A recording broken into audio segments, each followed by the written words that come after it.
Bismillahirrahmanirrahim. Alhamdulillahi Rabbil alamin. Wassalatu wassalamu ala rasulina Muhammadin wa ala alihi wa ashabihi ajma'in. Amma ba'd. Assalamu alaikum wa rahmatullahi wa barakatuh. Құрметті бауырлар, құрметті жамағат.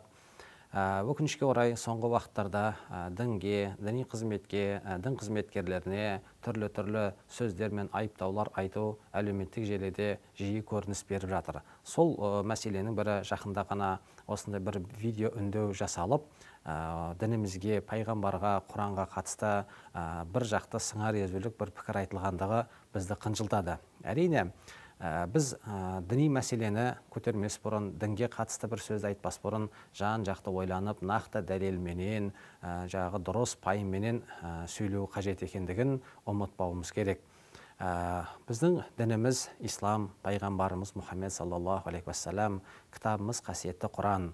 Міне сол қасиетті Құран деп айтып отқан осы Құранымызға, Құрандағы айтылған аяттарға бір жақты өз ойымызбенен талдау жасап, яки болмаса оған түсіндірме беру өзгелердің санасына, кейбір жандардың санасына күдік ұялатуы мүмкін. Сондықтан да сол айтылған видео жазбаға қатысты бірнеше мәселені тоқталып өткім келіп отыр. Біріншіден, Құранды түсіну үшін Құранның түсу себебін білу әрбір ғалымға міндеттеледі.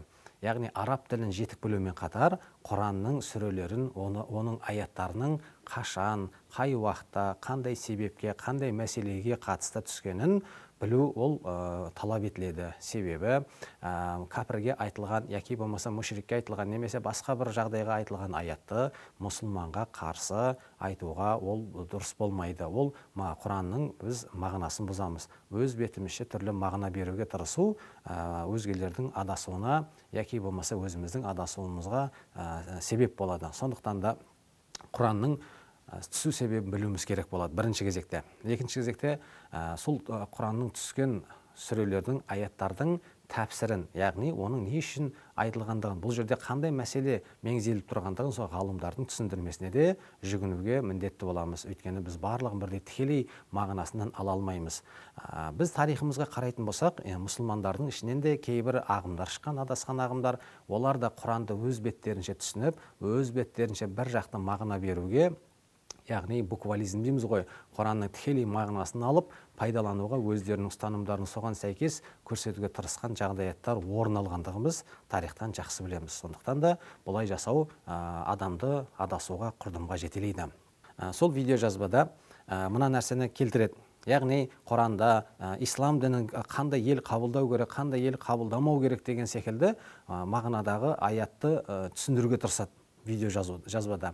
Және де оны Ахзаб сүресінің 92-ші аяты деп көрсетуге тырысады. Әрине қолда ұстаған Құранның ішіне ашып қарайтын болсақ, Ахзаб сүресінде өзі 73 аяттан бітеді. 92 аят дейтін ол жерде аят жоқ. Бірақ осы біз зерттеуіміз барысында бұл аят Анғам сүресінің 92-ші аяты екендігін біз нақты түрде айта аламыз. Және де ол аятта Алла тағала былай дейді: осы Құран өзінің алдындағын растаушы, мүбәрәк және қалалардың анасы Мекке және оның айналасындағыларды, яғни бүкіл адамзатты ескертуің үшін біз түсірген кітап және иман келтіргендер оған сенеді әрі намаздарын сақтайды деген Анғам сүресінің 92-ші аят екендігін айтқымыз келеді. Бұл жердегі сол Мекке және оның айналасындағы деген сөзді тәпсіршілеріміз аударған кезде, оны түсіндірген кезде, бұл шығысы мен батысы деген Абдулла ибн Аббастың айтқанындай бүкіл жер беті, жер шарындағы адамзаттың барлығына түсірілген деген мағынаны берген. Сондықтан да Құран бұл тек Мекке немесе оның айналасындағы белгілі бір қауымдар үшін ғана түсірілген кітап емес, бұл жер шарындағы барша адамзат үшін түсірілген кітап екендігін, пайғамбарымыздың соларға жіберілген, бүкіл адамзатқа жіберілген пайғамбар екендігін осы аятта түсіндіріп береді. Үшіншіден, пайғамбар саллаллаху алейхи вассалам бұл тек қана араб ұлтына ғана жіберілген жоқ, адамзаттың баршасына жіберілген Алланың соңғы пайғамбары. Бұған қатысты Құранда көптеген аяттар бар. Біз бірнешеуіне ғана тоқталып өткіміз келеді. Юсуф сүресінің 104-ші аятында Алла тағала былай дейді: ол Құран, яғни ол күллі әлемге ескерту дейді. Ал енді Саба сүресінің 28-ші аятында былай дейді: Уа Мұхаммед дейді, біз сені күллі адамзатқа сүйіншілеуші әрі ескертуші етіп қана жібердік. Алайда адамдардың көбі бұны білмейді дейді Саба сүресінің 28-ші аятында. Сол секілді Ағраф сүресінің 158 аятында тағы да Алла тағала былай дейді: "Ва Мұхаммед, былай деп айт" дейді: "Ей адамдар, ақиқатында мен көктер мен жердің билігіне ие Алланың сендердің барлығыңа жіберген елшісімін" деп айт дейді. Яғни бұндай аяттарды тағы да келтіре беруімізге болады. Құран тек қана, бұл жерде айтқымыз келетін нәрсе, Құран Мекке және оның айналасында халыққа ғана түсірілген жоқ. Құран және де ардақты пайғамбар Мұхаммед саллаллаху алейхи ва саллям бүкіл адамзатқа жіберілген, яғни бұл Алланың қасиетті кітабы, Алланың соңғы елшісі деп біз осы Құран аяттары арқылы жеткізгіміз келеді. Төртіншіден, Юсуф сүресінің 2-ші аятын мысалға келтірген бейне жазбада біз ол аятта қараған кезімізде бұлай бір сыңар жақ танытатын дүние емес екендігін ұғынуымыз керек. Яғни Юсуф сүресінде айтылғандай және Құранның басқа да аяттарында айтылғандай, Құран араб тілінде түсірілді. Неліктен? Өйткені пайғамбар саллаллаху алейхи ва саллям, яғни Мұхаммед пайғамбарымыз араб ұлтынан шықты және де араб қауымына жіберілді. Сол кезде араб ұлтынан шыққаннан кейін пайғамбарымыз араб тілінде сөйлейді. Араб ұлтына Құран Алла тағала бұйырғанда араб тілінде түсірілді. Сондықтан да Құран кәрімде біз жаңағы айтқандай, біз әр пайғамбарды өзінің қауымынан шығарамыз және өз қауымына өз тілінде сөйлейтін пайғамбар етіп жібереміз дейді. Сол себепті бұл жерде таңырқайтын немесе тек қана арабтарға ғана түсті деп айтатындай жағдай жоқ. Құранда айтылғандай, бұл араб тілінде түсірілді. Бүкіл жер бетіндегі мұсылмандар да Құранды араб тілінде оқиды. Себебі бұл Құран араб тілінде түсірілді. Тек арабтарға емес, бүкіл адамзатқа. Бесіншіден, бейне жазбада айтылғандай, Ибрахим пайғамбарымызға да жала жабылады. Яғни Ибрахим пайғамбар өзінің қарындасын алды дейді. Яғни біз білеміз тарихтан Ибрахим пайғамбардың жұбайының есімі Сара екендігін, бірақ ол Ибрахим пайғамбардың туған қарындасы емес. Әсілінде түптеп келетін болса, бүкіл адамзат бір әке бір шешеден жаратылғандығын өрбігендігін білеміз, Адам ата мен Хауа анадан. Сондықтан да бәріміз бұл тұрғыдан қараған кезімізде біз бір-бірімізге бауыр, аға, іні, қарындас боламыз. Алайда Ибрахим пайғамбардың жұбайы оның туған қарындасы емес екендігін біз нақты түрде айта аламыз. Алтыншыдан, бейне жазбада келтірілгендей Кафирун сүресін дәлел ретінде келтіріп, сендердің діндерің өздеріңе, менің дінім маған деген секілді, жаңағы әр ұлттың өзінің діні бар, оларға бізге деген секілді әңгімені айтуы бұл қисынға келмейді. Өйткені жаңа сөзіміздің басында айтқандай, Құранның түсу себептерін, оның сүрелердің аяттарын түсу себептерін білуіміз керек болады. Кафирун сүресінің негізгі түсу себебі меккелік мүшриктер Мұхаммед пайғамбар саллаллаху алейхи ва саллямға келіп, олар былай деп ұсыныс жасайды. Яғни, бір жыл біз сенің дініңді қабылдайық, бір жыл сен біздің дінімізді қабылда дейді ғой. Сол кезде Алла тағаладан осы Кафирун сүресі түседі. Яғни ол жерде пайғамбар саллаллаху алейхи ва саллямның тіліменен Алла тағала айтып отыр: сендердің діндерің өздеріңе, менің дінім өзіме деп айт дейді. Яғни бұл деген сөз дініңді ауыстыра беруге, бір жыл сенің дініңді, бір жыл менің дінімді қабылдау деген әңгіменің шариғатта жүрмейтіндігін ескертіп отыр. Сондықтан да бұл жерде сыңар бір жақпенен қабылдап, менің дінім осы, Қытайдың діні немесе Жапонның діні деген секілді, бұл жерде ол аят оған айтылмаған. Бұл жерде түсірілген сүре мен аят мүшриктердің ардақты пайғамбар саллаллаху алейхи ва саллямға келіп айтқан уәждеріне жауап ретінде түсіп отыр. Және де жетіншіден, Тәубе сүресінің 29-шы аятын бейне жазбада мысал ретінде келтіреді. Ол жерде жағы шайқасу, мұсылмандарда ислам діні бір соғыс құмар дін ретінде көрсетуге тырысады. Әрине біз ол аяттың негізгі мағынасына қарайтын болсақ, Алла тағала былай деп келтіреді: кітап берілгендерден Аллаға және ақырет күніне сенбейтін, Алла мен оның елшісі харам еткенді харам демейтін, әрі хақ дінді ұстанбайтындар мен қашан олар өз қолдарымен қор болған күйде жизия бергенше шайқасындар деген мағынада келеді аят.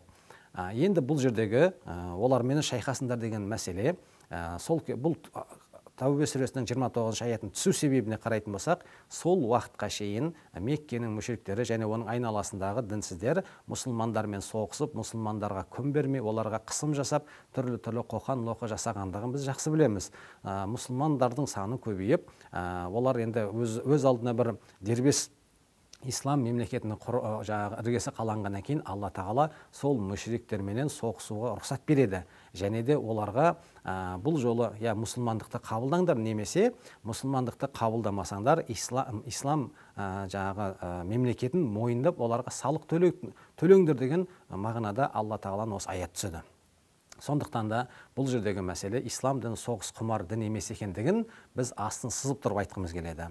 біз тарихқа қарайтын болсақ, адамзат тарихында қандай бір мемлекет болмасын, көрші мемлекетті немесе басқаларды жаңағы жаулап алмағанмен де оларменен жаңағы салық алу оқиғаларын болғандығын көреміз. Бір мемлекет, күшті бір мемлекет, әлсіз мемлекетті, яки болмаса өздеріменен соғысқан бір мемлекетті жеңген жағдайда оларға салық салғандығымыз жақсы білеміз. Бұл адамзат тарихында көп орын алған. Ислам дінінде де осы мәселеде Алла тағала мұсылмандарға бұйырып отыр. Сол мүшриктер, мүшриктер ислам дінін қабылдағанға шейін оларменен күресіңдер. Егер қабылдамайтын болса, онда дейді, олар салық төлеп сендердің биліктеріңді мойындасын дейді. Міне, сондықтан да бұл аяттың негізгі түсу себебін біз дұрыс түсінбеген жағдайда, бейне жазбада айтылғандай, ислам дінін бір соғыс құмар дін секілді көрсету бұл қателік болып есептеледі. Секіншіден, бейне жазбада келгенде ажам дейтін араб тіліндегі сөз бар. Ғажам немесе ажам дейміз ғой. Бұл Құранда айтылғандай, араб емес басқа ұлттарды ажам дейді, яғни басқа ұлттар деген сөз, басқа тілдегі адамдар деген ұғымды білдіреді. Бұл кемсітетін сөз емес. Сондықтан да бұл жерде ешқандай да бұл екінші сорт немесе кемсітетін жаңағы арабтан немесе мұсылманнан басқа деген ұғымды келтірмейді. Пайғамбар саллаллаху алейхи уассалам былай деп бұйырады: ей адамдар дейді, мұсылмандарға біздерге айтып отыр, ей адамдар дейді, естерінде болсын, Раббыларың біреу, ешбір араб еместен, араб емес арабтан, ақтың қарадан, қараның ақтан, діндарлығынан басқа ешқандай артықшылық жоқ. Күмәнсіз Алланың алдында ең мәртебелілерің діндар болғандарың деп пайғамбарымыз бұйырған. Сондықтан да бұл жерде ажам деген сөз араб емес басқа тілде сөйлейтін ұлттар деген ұғымды ғана білдіреді.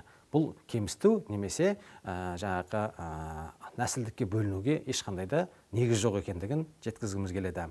Тоғызыншыдан, араб еліндегі азаматтыққа қатысты мәселені айтыпты. Бұл шариғат тұрғысынан, діни тұрғыдан ешқандай да дәлелге алынбайды. Өйткені қайсы бір елдің ішкі саясаты бұл дінге ешқандай қатысы жоқ екендігін естен шығармайық. Бейне жазбада келгендей, уағыз деген сөзге келіп, оны ағыз деген секілді өз бетінше бір жақты түсіндіруге тырысқан.